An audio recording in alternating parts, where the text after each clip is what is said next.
So many network marketers fall in love with a health and wellness product, and then they realize that there's an incredible opportunity to build the lifestyle and income of their dreams. But what happens when you get started and you run out of friends and family to talk to, and what you're doing on social media just isn't quite getting you where you want to be? Well, the truth is, it's probably not your fault. It just takes a little marketing know-how that you may not be getting from anywhere else. So on this podcast, I'm sharing with you the secrets that I've been able to learn from all of my top earner friends and mentors. I'm pulling back the curtain on exactly what it takes to get people excited about the wellness products that you have to offer, to help people improve their lives, and to get you to the rank that you want to be at. My name is Soraya Goddard, and this is Secrets to Marketing Your Wellness MLM.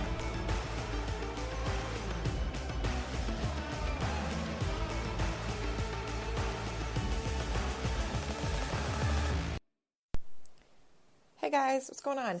Today we're going to talk about how to create a really great product post. Some of you may have seen that I did an IGTV episode on this, but I had a complete coughing fit in the middle of it, so I figured I'd re-record it for the podcast. I was going to take the audio for that and just repurpose it, which, by the way, is a really good content strategy. If you're short on time or you find yourself just struggling to keep up with having an ever-present social media presence, creating content and repurposing it is a really good thing. So a lot of times I will do Facebook Lives and then take the audio and put them in this podcast, or I will record an IGTV and then strip the audio and use it for the podcast. Figure out what works for you. I'm not necessarily saying that that has to be your thing, but it's really helpful to repurpose content, because always having to be on and always having to create is fine when you're continuously inspired, but so many of us have jobs and 800 distractions every single day, and so it's really hard to be inspired all the time. Sleep helps with that, though, of course. Anywho, let's get back to the topic of the day, and that is how to create a really great product post.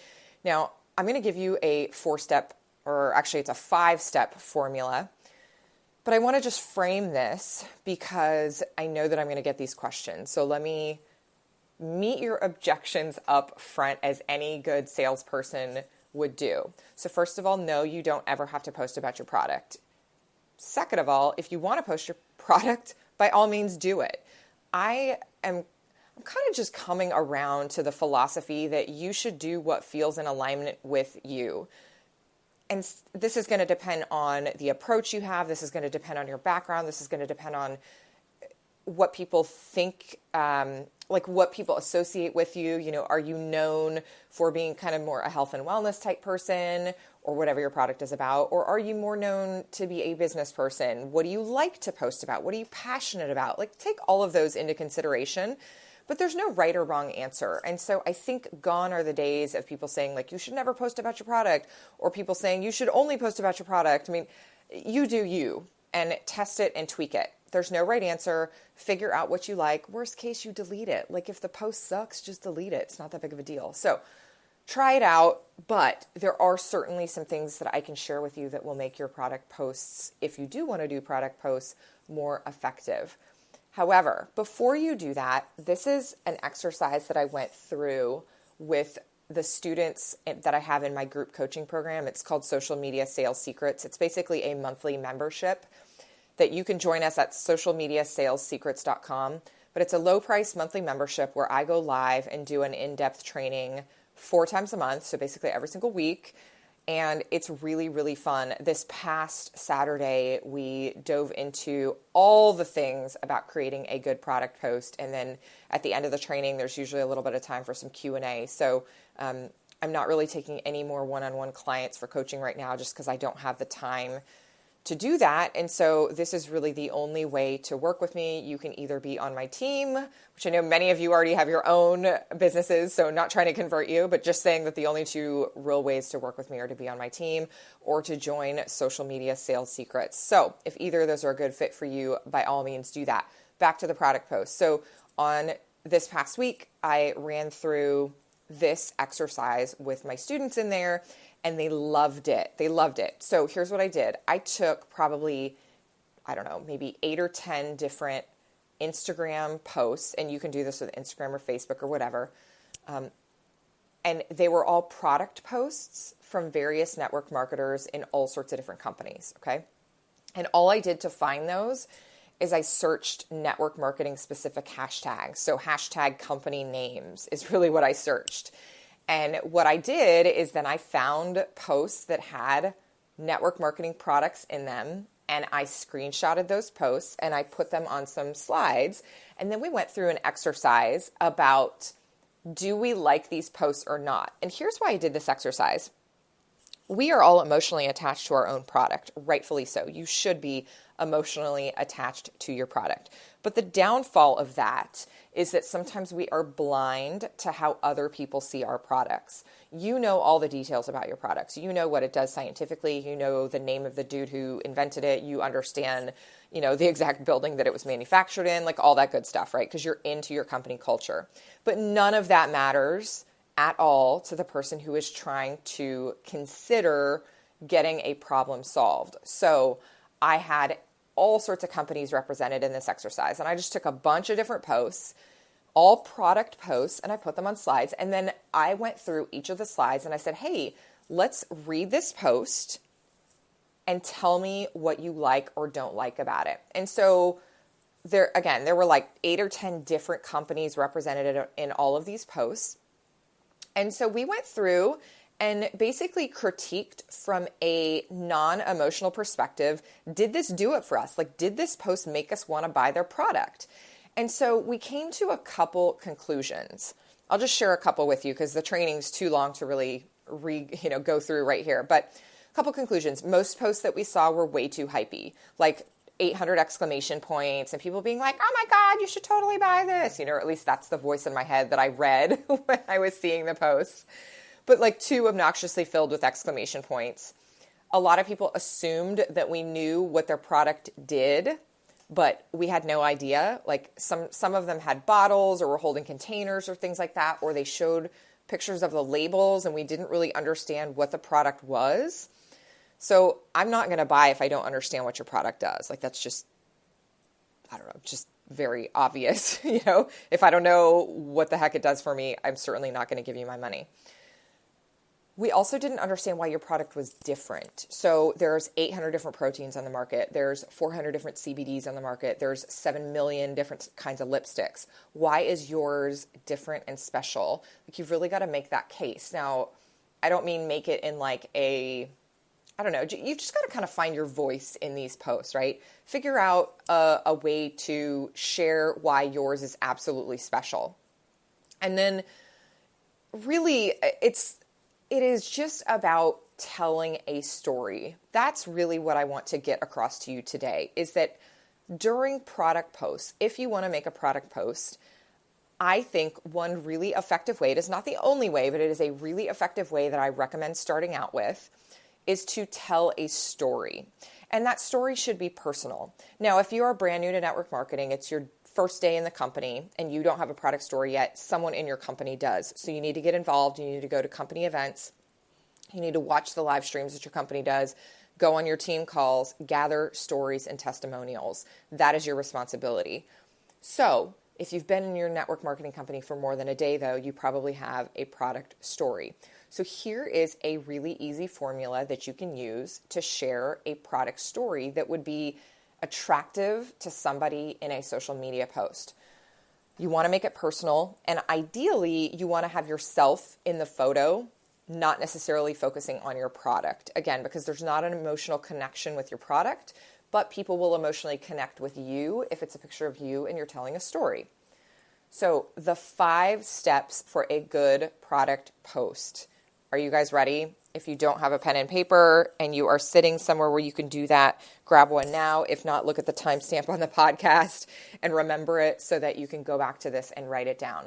Number 1, state the problem that you were dealing with when you found your product. So state the problem. Share a problem that you dealt with. Number 2, share how that problem made you feel. Number 3, share the story about why or how you found the product that solved that problem for you. And then step 4 is share how you now feel. So let me repeat those again.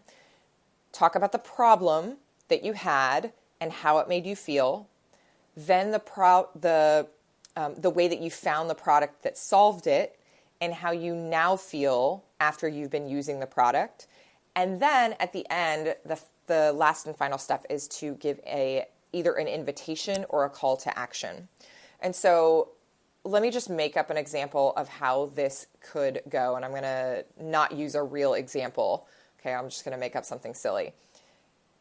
Hey, I don't know about you guys, but I used to feel absolutely exhausted when I got out of bed in the morning. When my feet hit the ground, it was a struggle to actually even get out of bed and drag my lazy butt to the shower because I was so tired at night because I hadn't really slept well. And unfortunately, that made me feel like just exhausted all day long. I showed up at work really exhausted. I was grumpy. I wasn't as kind to people. And quite frankly, it actually also made me miss things.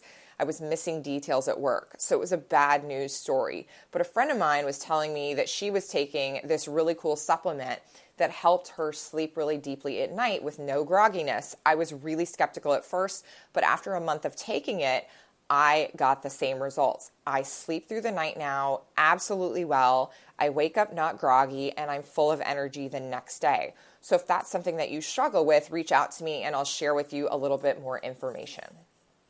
Okay, so that's how that could go. Something like that. Of course, that's just something that I made up on the spot. Those are my words. Make it your own.